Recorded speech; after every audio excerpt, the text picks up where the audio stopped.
Chris Lasivita, drejtuesi i fushatës së Partisë Demokratike dhe strategu i rikthimit të Donald Trump, në një ndërhyrje në emisionin Chimpeka Live, rrëzoi sondazhin e publikuar nga Top Channel për zgjedhjet në Shqipëri. Lidhur me sondazhin e John McLaughlin, Lasivita theksoi se nuk mund të prezantosh pak ditë para zgjedhjeve, një anketim të zhvilluar në janar.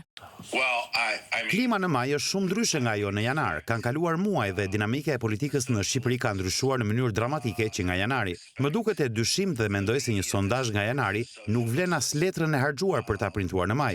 Disa nga sondazhet i prezantohen publikut në mënyrë selektive, publikojnë informacione për të zhvendosur vëmendjen larg problemeve që ata kanë. Por ne nuk e kemi bërë këtë gjë. Fokusi ynë ka qenë të vëmë në dukje atë që qeverisja katastrofike e Ramës i ka bërë ekonomisë në 12 vite. Lasivita i ktheu përgjigje dhe spekulimeve të mediave pranë Edi Ramës, të cilat pretendojnë se ai është larguar nga fushata e opozitës, duke theksuar se ato dëshmojnë dëshpërimin e Edi Ramës.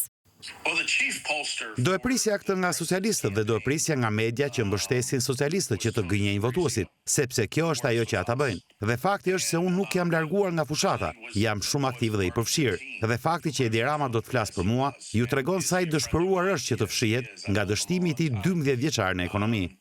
Lidhur me etiketimin si bulldog nga ana e Edi Ramës, Lasivita tha se në Amerikë ky term shërben si kompliment, sepse bulldogët janë të vendosur, ashtu siç është edhe ai vet. Lasivita theksoi se nuk do t'i hap rrugë Edi Ramës dhe se do të ekspozojë dështimet 12 vjeçare të tij.